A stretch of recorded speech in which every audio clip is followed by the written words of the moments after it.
Hi, everyone. Welcome to our 7th webinar in the Rebound to Skating series. The Rebound to Skating webinar series is funded by a grant from the Ontario Trillium Foundation. Today's webinar will be focused on mental health. We are joined today by Dr. Judy Goss, mental performance consultant, who is actually joining us from the Skate Canada High Performers Camp. So thank you for taking the time today to come speak with us, Judy. Oh, no problem. I'm in a rink, and even though it's sweltering hot outside, I'm cold. So that's one thing. I'm going to share my screen here so that we can get going with hopefully some good information for everyone. And, as we talk about mental health, it's certainly been something that's a little bit more, as we'd say, publicized lately. And one of the things that we have certainly found, if anybody's watched the Olympic Games this summer, and the Paralympics are just starting as of yesterday, we've probably heard about Simone Biles and her issues, speaking about her mental health, and also Naomi Osaka. So I'm going to ask you guys right off the bat, do you feel that these two women that, were so, it was so great that they spoke up and wanting to take care of themselves, which is a really important issue, was what they were talking about the same thing? What would you say? I'm going to look at the chat, and can I get the chat? Oh yeah, up here, and see if anybody says anything. What do you think? Do you think the things that they were talking about were really the same kind of thing? Yes, no, maybe, sorta, not sure. Yes, okay, I got one yes. Anybody else? Yes. Okay, so predominantly people are saying yes, they're similar. I would say yes, but not really. That would be my thing. When Simone was talking about what we call that kind of lost move syndrome, which is an actual thing, and figure skaters experience this too. Divers, trampolinists, obviously the gymnasts, freestyle skiers. Anybody that has, these skills that have twisting and even the backward moving skills is one thing that's pretty predominant, where they kind of lose their awareness, lose what they're doing. So Simone's was a real physical thing that was affected by the way she was thinking and what she was doing. Whereas Naomi was a little bit more of, I don't want to put myself in these positions that make me uncomfortable. So yes, they're both talking about their mental health, but it was very different in the way that they were experiencing it, which is kind of, as we'd say, a little bit, nice to see them talk about how challenging it is to deal with everything outside of their physical sport. So let's go in and talk a little bit about the way that I see of mental health and where it kind of fits. So oftentimes we talk about physical health, which we all kind of pretty much understand. And as athletes, working towards goals, we understand how important physical health is. So that's really the state of your body. And then the mental health piece is a little bit more about the state of your mind, your feelings, your emotions. And those two things add together to create kind of our overall general well-being, as we'd say. So we really want to recognize that we really can't have one without the other. Okay, if you're physically healthy, your well-being is still going to be impacted by some, as we'd say, some poor mental health. Similar to, you have great mental health, but if we're having poor physical health in terms of, different diseases or just different difficulties in our bodies, it's still going to affect our well-being. So those two things work together. And one of the things that I see is really important is when we talk about performance, we need to really talk about a variety of things. We're pretty good about talking about physical health, that obviously to perform well, we have to be physically healthy, but we're starting to really add that mental health component that, emotionally, I have to feel good, I have to be confident, I have to be able to be focused and, in a good mental state to be able to perform. But I'm also going to throw that environment piece in there too. That's really going to impact our performance, because we have to remember that our mental health is impacted by a variety of factors. And one thing that the skating community can work on is for the athletes and for everybody involved is to work on creating that environment for everyone that's healthy, that's going to promote physical health and good mental health. So let's just talk about a few numbers, because I think we need to really understand that this is not something that doesn't happen. It's very prevalent in our society. 1 in 5 people in Canada will experience a mental health problem or illness in any given year.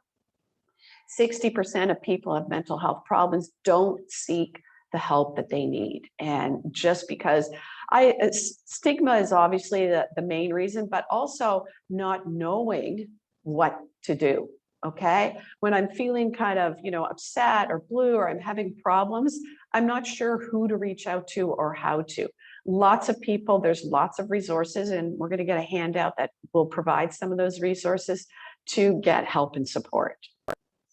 And the one thing that we know is that these symptoms start, younger. They start when they're in childhood. They sometimes get, we learn to deal with them and cope with them, and they don't get any worse. And sometimes, yes, they do get a little worse. So what is mental health? And, there's many definitions out there, but it's really defined by a state of well-being, okay? And that's where you can cope with the normal stressors of life. Now, these days, obviously, in a pandemic, we've had to deal with a little bit more stress than we normally have. So we're going to add a little bit of what I call a first-time thing.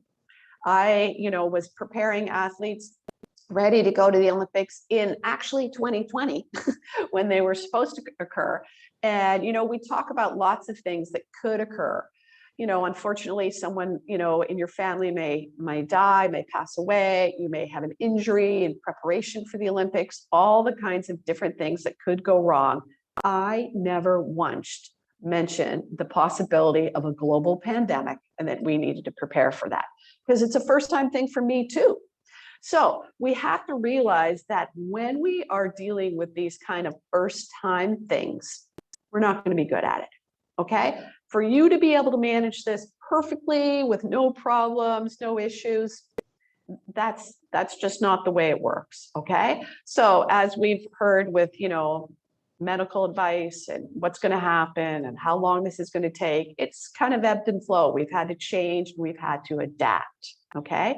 And that's one thing that is really important to realize. The other thing is that mental health means that you can, work productively. And what does that mean? That I can function and meet the demands of a daily situation. Okay. So we know that people are going to, feel sad or down during certain times. And that doesn't mean that you're experiencing, a mental health crisis or anything, or even a mental illness. But we have to realize that those things are going to happen. It's just the amount of time that it happens and how impactful it is to our life. So one thing that we do know is that all the things around us, all the people around us, and the environment we live in is really going to also impact our mental health. So as we go along here, if you have questions, please, put them in the Q&A box or the chat box there. So what does good mental health actually mean? Here are some things. Just, nothing is really that rocket science, but you can handle the challenges and stresses of, your life. You have good relationships. You can make decisions. You're going to bounce back after a little bit of struggle or adversity, as we might see. And, your kind of mental health is going to fluctuate as it normally does. End of summer, school starting, you might be feeling a little anxious or worried about what's going to happen. That's pretty normal. Okay. You feel that you have a purpose, a little bit of a passion, as we might say, into things. You have a little sense of belonging. All those things you can see, if that's happening for me, I'm probably going to be in a good state. Okay. And I like this last one. Being able to say no to people is a really important thing. Sometimes we get asked to do things and it's like adding more to our plate, and it's going to impact us potentially negatively. So you being able to say no and understand that that's important for you is a really important thing. Okay. So what are the things that kind of shape our mental health? And, like I said, there's genetics, biology, the way that we're born is going to make a difference, that environment that we're in, and then obviously our psychologies, we'd say. But I want you to think of there's internal things we can do. And that's what I really like to talk to athletes about, or what we really call the mental skills. So obviously the mental skills are things that can help you manage, the challenges that you're having, manage our emotions, manage our activation level, as we might say. But there's other things. Other people can assist you, okay? There's, some people obviously maybe have, as we'd say, ADHD. They may be on some kind of medication.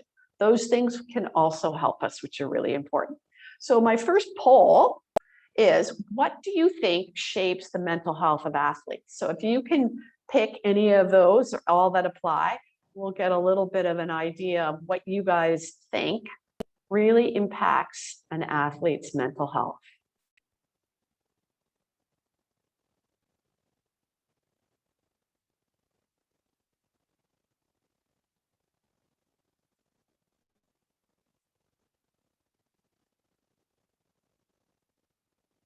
Judy, just let me know when you want to close the poll.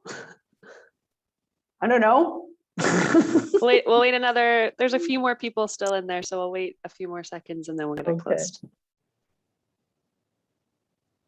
Okay. Okay, why don't you close it? Let's see.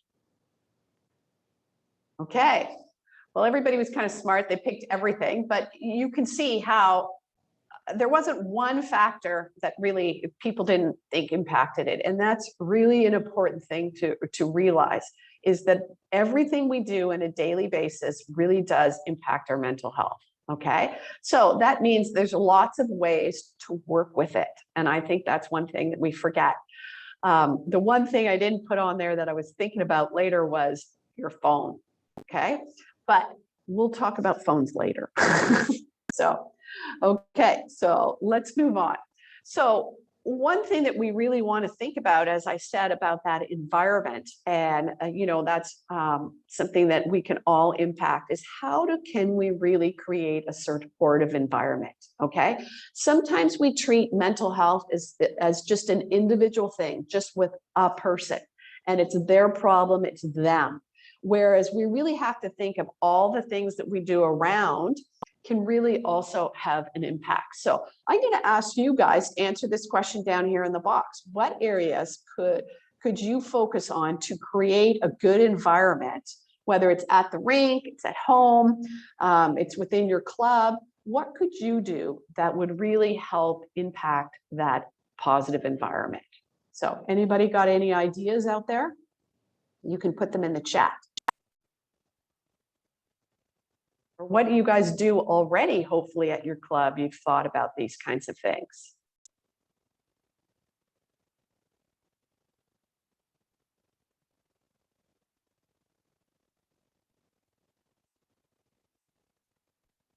Expect kindness and compassion from all, be supportive, available, celebrate small successes and large ones too. Yep, those are all great. Better listening, that's a really important thing. Anybody else? Feel the room. I like that. Focus on enjoyment, being able to adjust, right? So yes, all these kinds of things are really going to impact the environment. And I like the way you say, feel the room, focus on the enjoyment piece. Take the time. That really makes a difference, is take the time to survey the environment. We're very much time crunch. And I know when we get in the ring, we've got to warm up, we've got to get on the ice. The ice time is limited, costs money kind of thing. But we really need to be able to take the time to listen. Okay, that's probably the most important thing as we move on. But really considering what you can do and how you can make the environment positive is important. So, okay, so let me see what the next slide is here. So what is mental illness? Because we're talking obviously about mental health. How is it a little bit different from what mental illness? So mental illness is an illness that affects the way we think and we feel and we behave. Okay, so just like a physical illness affects our body, this obviously affects our mind and that kind of thing, right? So the one thing about mental illness is that people are distressed and have problem functioning for a period of time. We tend to say, longer than 2 weeks, okay? And it's really being unable to manage what's going on in your life, okay? So I like this little graph because one of the things that we have to recognize is that we can have positive mental health or good mental health, but we can also have a mental illness at the same time. So you can see on the left-hand side of this is when we have, as we'd say, a mental illness. Whereas on the right-hand side, this is when we don't have a mental illness. You can see above in those green boxes where it's, I have positive mental health. We're flourishing, we're thriving in our lives. This is obviously where we want to be. But I can also have good mental health and have a mental illness. I can still function. I can still have a purposeful life. Down on the bottom, this is where we have poor mental health, even without mental illness, okay? And that's in that kind of language saying, I'm not feeling fulfilled by my life, things aren't going well. So we want to kind of differentiate between those two and recognize that just because your mental health is not good does not mean you have a mental illness. So some people may, as we'd say, and I kind of put this little bit of this crisis thing out there because people will be going along, as we'd say, fine, and then something kind of happens, something kind of clicks, or something starts to deteriorate in terms of their mental health, and we need to kind of be aware of that.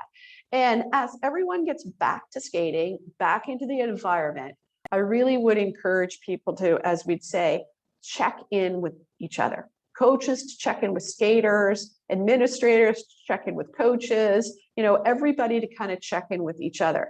Because as we get back, things are going okay, things can change. And that's one thing that we really want to know. So a crisis does not look the same for everybody. And what we really want to know is what's my athlete's normal? How do they normally respond? Some people are just normally kind of introverted and don't say much, whereas other people are very chatty. What's the normal, right? So that's one thing we have to know. And as you can see, crisis affects the person's behavior. It can affect their appearance as well, because some people will, stop brushing their hair, doing, all the hygiene kinds of things. It affects their thoughts and even their energy. So we really want to be aware of those things. And we want to see if it persists for longer than 2 weeks. Okay. So just go to the next slide. This is on the internet. You can Google this. It's called the mental health continuum. And I really like the way that it has the kind of healthy at one end, and then what happens to a lot of us is we're reacting to a certain situation. What are some of those signs that we may be reacting? Then we get into that kind of injured, where we're feeling a little bit worse. Then we get to that ill stage where we really need some help. Okay, so you can see this, you can Google it, you can understand how, a reacting kind of phase that we might be going through is still, we're feeling a lot of bad things, but it's really how we respond over a period of time in that. Okay, so you can find this, as I said, on the internet, images. You can find everything on the internet, right? So let's think about some factors that really contribute to our well-being, because that's what we're trying to do, is we're trying to manage our mental health and our overall well-being so that we're functioning well, okay? And these factors, I think sometimes, and during the pandemic, I thought it was brought to light a little bit, that we can't take these things for granted, okay? And the very first thing that is on this about well-being is sleep. And I'm going to talk a little bit more about sleep. But there isn't one mental illness that does not impact your sleep. Sleep is foundational to our mental health and our physical health. So the one thing that I've noticed in the pandemic is our sleep time is maybe shifted a little bit. We're probably not getting up as early as we used to. And so we tend to go to bed a little bit later. And that's okay, as long as we're getting at least our 8 hours of sleep, people, okay? The other thing I have found for some potential administrators is is, maybe you used to get up at 7, I don't know, go for a quick run, take a shower, eat some breakfast, jump in your car at, I don't know, 8:30, be at the office by 9. Okay, start your day. But now you wake up at 7, what do? You step over to, the computer and you just start right with emails. Okay, that's not good. Okay, getting up, going for a run, eating your breakfast, having a shower, all very important things. Even the drive in the car, even though maybe it was frustrating if you're in Toronto like I am, but you had some time to listen to the radio, listen to some music, just that routine. Okay, so sleep is really important. Exercise obviously athletes, they're doing their exercise and whatnot, but for those people when they were off the ice and weren't able to, is really mixing up and trying something new, making sure that we have some daily exercise ability to get out there and do something. I know we did a lot of yoga on Zoom and stuff like that, which maybe we need to mix up and change a little bit now, those kinds of things. The other thing, which I think is great. I'm here, like I said, at the high performance camp. I'm actually getting to see the people I've been meeting on Zoom with for the last, year and talking to them. And it's nice to actually really connect face to face with them. So connecting with others is really important to your mental health. We know that loneliness for people, whether it's young teens to elderly, really is impactful. Okay. The other thing is, I've found through COVID that people have found different passions, whether it be cooking or knitting or puzzling or whatever it may be. Finding some other things that you kind of like and enjoy are important things that you can take some time. Some of the things that were a little bit good for our well-being or mental health, I can't do. I used to always go to the gym, see my friends there, work out. I haven't been able to do that. I've had to change my exercise routine and I have to change the way that I connect with others. Okay. And similar to that is taking that time for yourself. We talk a little bit about self-care and realizing that if you want to take some time to yourself, whatever that may be, that's a really important thing to kind of recharge, as we'd say. Okay. Being out in nature, I know you can exercise in nature, you can connect with others in nature, you can do all those kinds of things, but being outside, even though it's like 40 degrees today, I wouldn't recommend it, is really important, okay? The research that says how people who get out, look around, spend some time outdoors, it's beneficial. So let's do it before it starts to be, too cold, as we'd say. Asking for help is probably the most important thing. And I would also turn this around to say, asking if other people need help. You may need help, but if you're questioning whether someone else may need help, reach out to them. Okay, that's a really important thing. I find the athletes that reach out for help, whether it be in terms of mental health or just in terms of support for any piece of what they're training towards and how they're doing, whether it's their strength and conditioning or their physio or their mental performance, everyone who asks for help is going to move forward. And that's really what we want to see people do. Supporting yourself and others, just like I kind of said, in terms of that connection and asking for help. Building back into our routines, that's a really important thing. We really like routines, okay? And that doesn't mean that you have to have your entire day scheduled from the moment you wake up to the moment you go to bed, but just, as we'd say, little blocks of it, okay? In the morning, I'm gonna get up, I have, 9 and 10 o'clock, then, lunch, and then I'm gonna go work out at 2 or go to the rink or whatever I'm gonna do. But just having a general routine. It actually helps us be more productive. Okay, similar to building some good habits. And we'll talk a little bit about that. I found during COVID, one of the habits that I had established that was good was drinking lots of water. I don't have my water bottle here. I realize that now. I was always good with taking my water bottle in the car. I was always good with taking it to meetings and places that I go. When COVID hit, I never went anywhere in the car. I was in my house. I'm not walking around my house, with my water bottle. It just wasn't my norm. So I had to start figuring out a way that I can continue with, keeping up my hydration. And I failed today, I realize, that kind of thing. So, and the other thing is about adjusting to these COVID restrictions. Okay. People have said how, difficult it is. You know what? We can adjust. You come to the rink, you have to sign in a different way. You have to put your bag in a different place.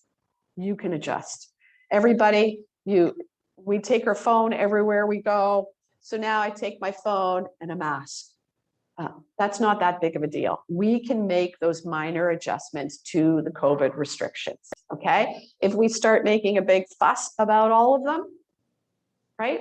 I had a lot of athletes go to the Olympics, once they got into the routine of what they were doing, they were fine. We just adjust with them.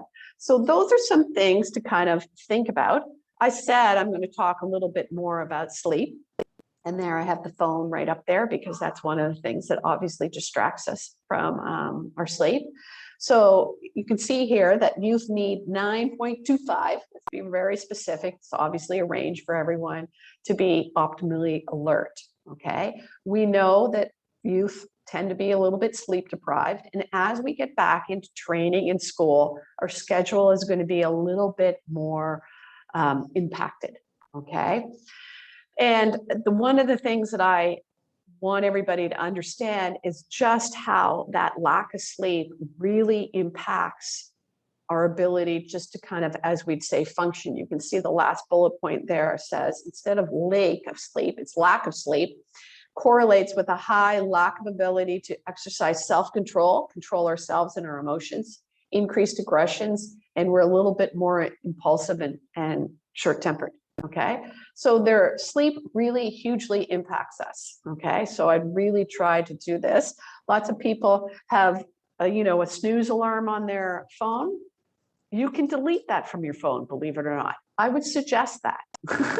Okay, I would also suggest just getting an alarm, right? Everybody says to me, oh, my phone is my alarm. They do have alarm clocks still. You can get them at, I don't know, the Walmart, whatever, Amazon, right? So I'd encourage people to do that.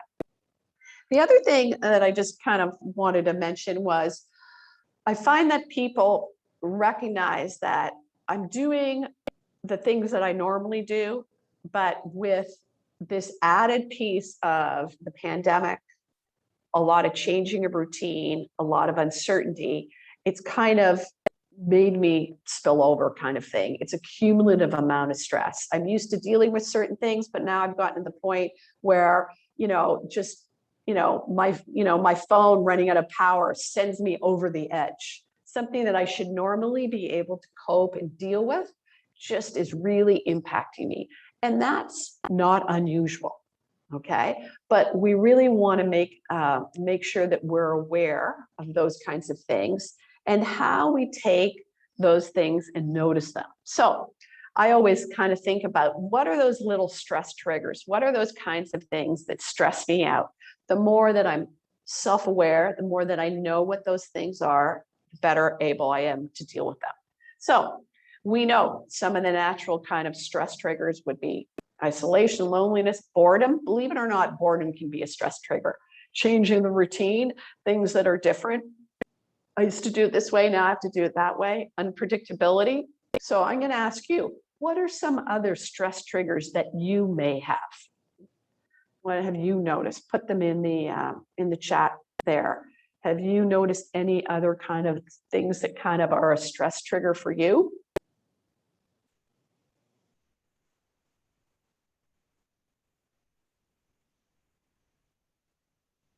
Angry parents? Yeah.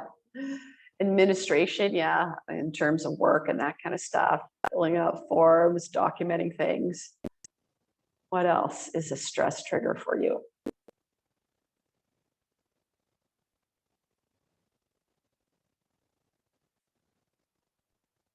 I don't know if it's good or bad that you guys don't have any other stress triggers or you don't know what your stress triggers are, right?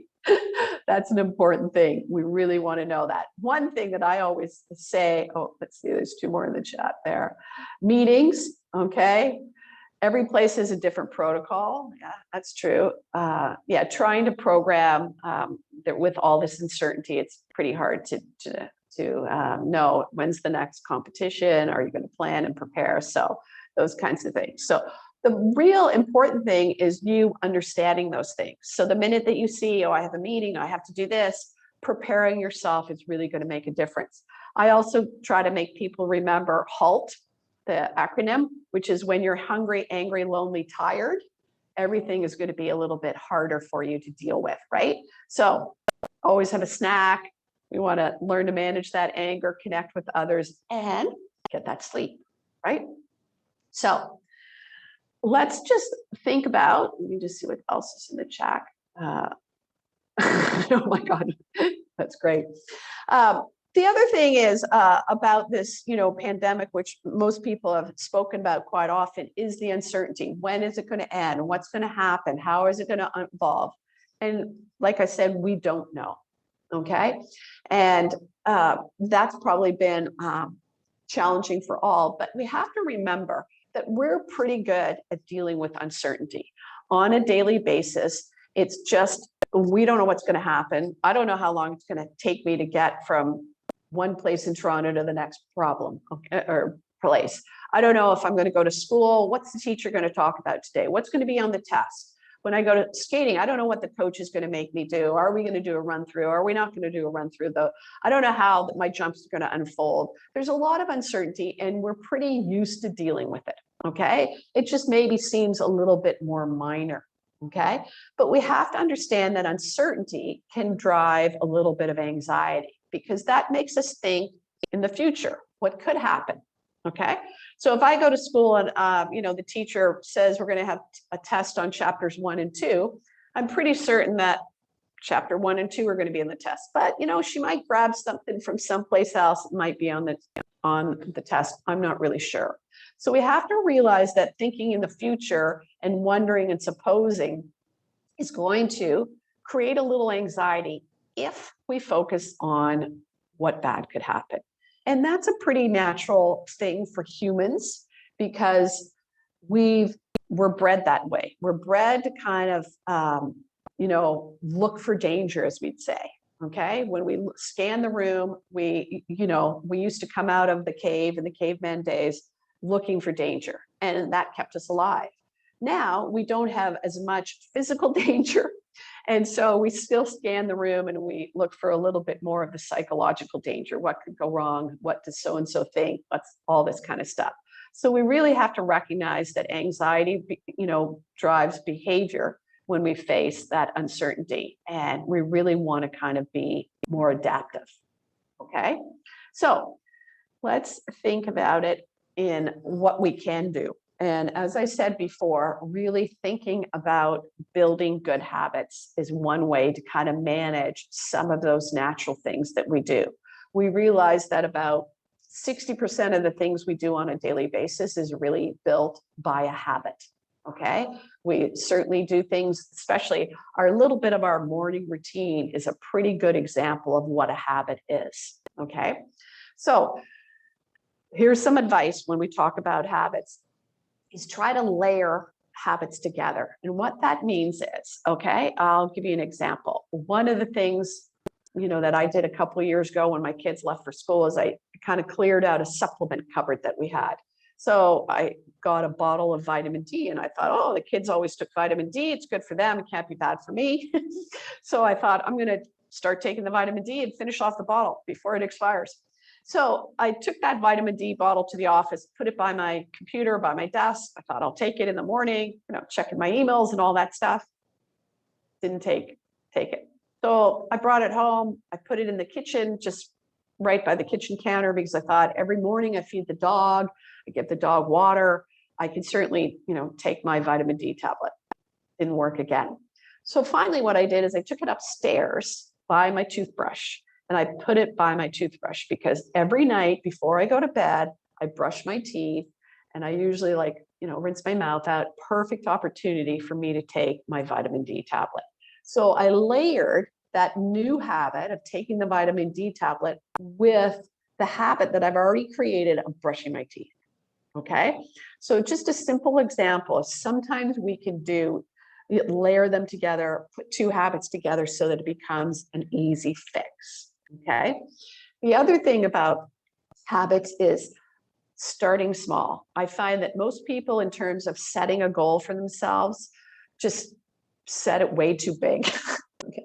I'm going to not eat any more chips. I'm going to, eat perfectly for the rest of, the year. Let's just start small. Let's eat a really healthy breakfast. Start small. Okay. Start building on that, so that you have to change the habit of what you buy at the grocery store. You have to change the habit of what I'm going to prepare in the morning. So that is enough. Let's get eating breakfast good. And then maybe add the snack. And then maybe add, Tuesday, Thursday night dinners. So starting small is really an important factor. And you can see over here is what they call the habit loop, is that there needs to be a little bit of a trigger. So brushing my teeth was the trigger, okay? To build that routine, I can take my vitamin D tablet, and obviously there tends to be a little bit of a reward. I was just pleased with myself that I got to finish the bottle, right? So that's how what we call the kind of habit loop works. So we also have to realize the habit loop about bad habits, okay? Because it's the same kind of thing. There's a trigger. What happens maybe 3 o'clock in the afternoon? I'm a little tired. So I wander into the kitchen. What do? I find the cookies. Oh, those chocolate chip cookies just bring a little bit of joy to my life, right? So that's a habit maybe I need to replace with getting an apple, going outside, walking around, the backyard, or playing with the dog for a little bit to build my reward. So we want to realize that, habits can be good, and we can also have some bad habits. So it's just as important to kind of break some of those bad habits as it is to start new habits. Okay. And as I said, relapse is going to happen, but we always have that opportunity to start again. So I'd really encourage you guys, especially as we get back to school and hopefully a little bit more of a regular kind of year moving forward, to really be aware of those habits that you can create.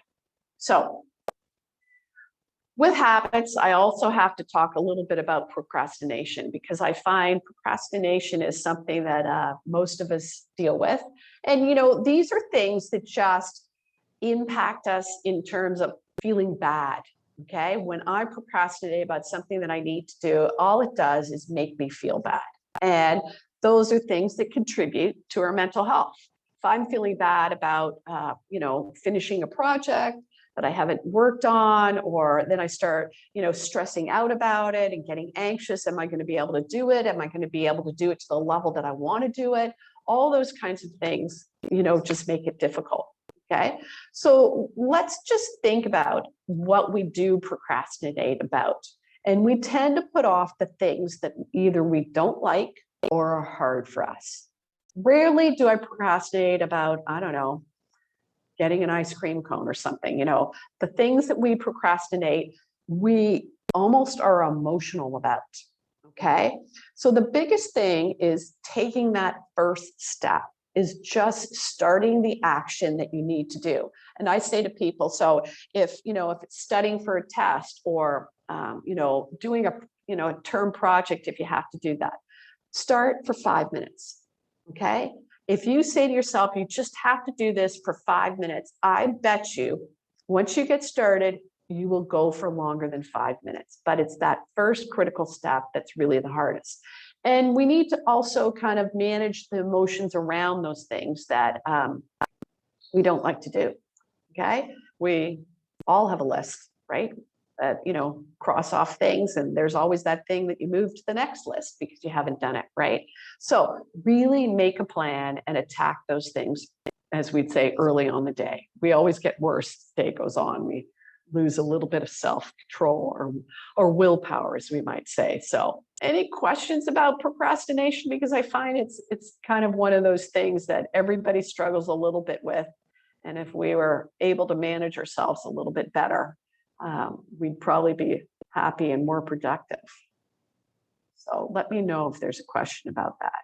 So I do want to talk just a little bit, as we'd say, about anxiety, because I feel that anxiety kind of is a little bit blown up lately. There certainly are things that make us anxious, but we want to recognize that anxiety is a natural response, that our bodies are programmed to prepare us, to fight or flight kind of thing, as you've all heard, and that it is pretty normal. First day of school, going to a job interview, giving a speech, those things are kind of, as we'd say, natural. But if our feelings of anxiety are extreme, they last for long, they interfere with our life, okay? That's when we really need to reach out for some help, okay? So let's go to the next slide. I'll come back to that. I have some examples. So what would we say is everyday anxiety that's, kind of pretty normal and that we all experience? And what would be much more of a little bit of potential anxiety disorder, okay? So getting nervous, anxious before a test or a competition or, a performance, whatever it may, some big event, that's pretty normal, okay? It's our body preparing. If for out of the blue, we have a little bit of a panic attack, or we have these fear about something happening, that's a little bit different, okay? Similar to, having a fear of a dangerous place, like, walking down, a dark alley at midnight downtown Toronto, and you're a little bit anxious. Those kinds of things, that's normal. But, when you have those, as we might say, irrational fears about things that pose little danger to us or really aren't going to happen, it's a little bit different. Similar to when something, bad does happen to us. Here's an example of a car accident or someone passing away. I'll often get, calls from someone saying, someone's depressed or, anxious, after this traumatic event. I'm like, okay, well, that's a normal response. Now, that response should dissipate over time. And certainly we want to provide support for that person going through that. But that doesn't mean that, it's going to stay and last forever. So recurring kinds of things that last for, several months, we would want to address. Okay. And I'm just going to go back to that other slide. And this is a slide that, I talk about with all athletes when we talk about performance, because we have to recognize that natural kind of, activation of that anxiety or apprehension or anticipation that we get, I call it your arousal level, really does help us to perform. So when I talk about strictly just from a performance standpoint, when we look on that bottom axis from low to high, think of that as physiological activation like we get when we're standing at the boards, and performance on the left-hand side from low to high performance, exactly what we want to have. You can see how this curve kind of goes up, and that as our level of activation or arousal increases, we get to that point where we're going to have our best performances. But then as we get, as I'd say, too anxious, too nervous, too worried, our performance is going to go downhill. So we're used to that arousal. We're used to that activation. It actually gets us focused and ready to perform, okay? So we really talk about anxiety as always a bad thing, and it's really not.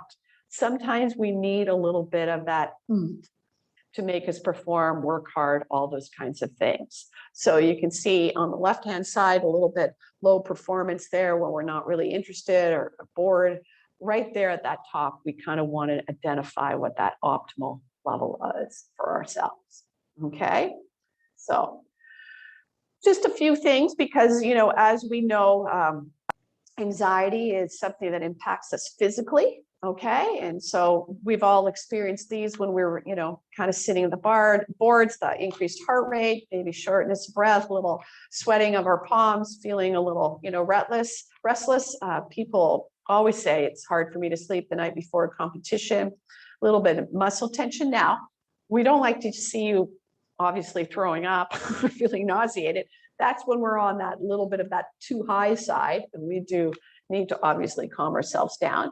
And then there's obviously, psychological signs of anxiety. So stuck thinking about what's going to happen in the future. It's hard to concentrate when you're always thinking of those kinds of things. Difficulty making those decisions. That's why we talk often about procrastination kind of feeding into this. and, having, as we'd say, a little bit of those irrational fears. Okay. So same kind of strategies in terms of dealing with anxiety as it is that impact our general mental health or well-being. So I'm not going to go too in depth in these, but the first things that I will talk about is, again, a little bit of taking that time for yourself. Okay. Eating well, limiting any kind of alcohol or caffeine that we have, getting sleep, exercising. The other thing that really helps with anxiety is being able to just calm ourselves, okay?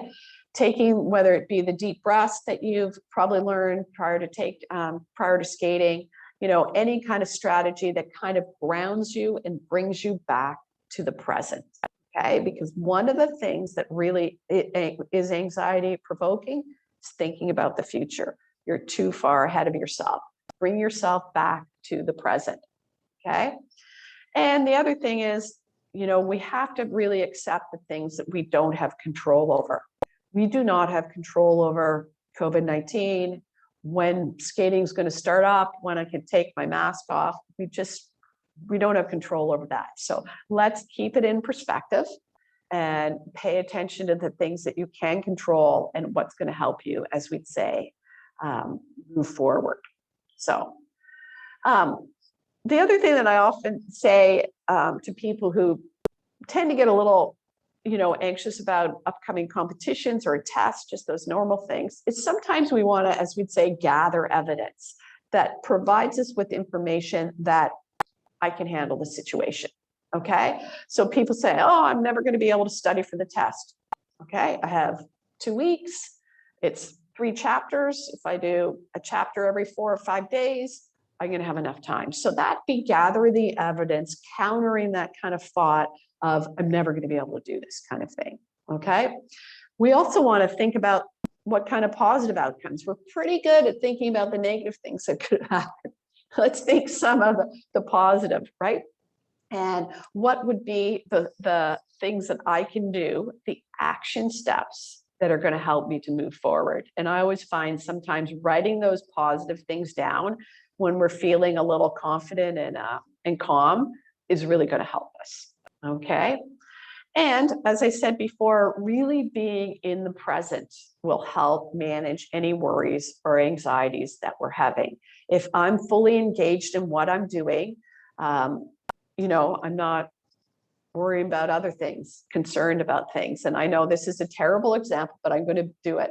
Give you one is, I know my son, he's in it playing his video games. He's completely immersed in them, yelling at his friends on the thing. He's having a great time. He is not concerned about the next moment in his life, right? So we know that when we're doing something that we really enjoy, when we're being with our friends, those are really positive aspects for it. And once again, any kind of deep breathing, relaxation techniques, guided imagery brings us back to the present and being aware. So I'm going to stop right there. And because I've, just been babbling on for a while and allow, any kind of questions or comments there for everybody, any kinds of difficulties or thoughts that you might have that you're having problems with, or situations that you'd like some advice for. I'll just kind of put it out there and see if they have anything. I'm not sure. Melissa, what do you think? I don't see anything in the Q&A or the chat box, but feel free to put either of those. If obviously the question and answer, if you're not comfortable, I can always pass any of that on to Judy as well after, and you guys can connect with her outside of the webinar. But feel free. We'll wait another maybe 15, 20 seconds, see if anybody has anything. And then if not, Come on. I always like the questions. I know. That's where I was going. I was like, Judy's here, man.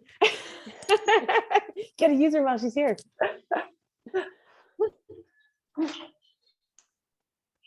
I don't see anything for now. So do you want to take over, Sharon? Yeah, for sure. So Judy, it brings a close to our webinar, which is unfortunate. I don't like that. But thank you for joining us today. You always have a wealth of information for us. It's interesting because as we listen, we were texting back and forth, just talking about all of the things that very much related to our day to day. And it's very eye-opening to see those things again right in front of you. So I find that very, very helpful. And I'd like to thank everybody else for logging on today and helping out with the comments. Again, just like what Melissa said, if you have any questions for Judy, please reach out. We can get you in contact with her, or we can forward on any questions for sure. Tomorrow, we're going to be running another webinar. We're going to do a performance and development opportunity webinar with our guest Roxanne, who just actually posted in the chat. She must have known I was going to talk about her. So she's going to take us through some planning and goal setting sessions that she's done in her club that have worked really well to help clubs and coaches set up those types of things in their clubs as well. So we'd like to see you there for that. And yeah, I'd like to say thanks and have a great day, everybody. Thanks, Judy. Thanks, Bye-bye. everybody. Have a great one. No problem. Take care.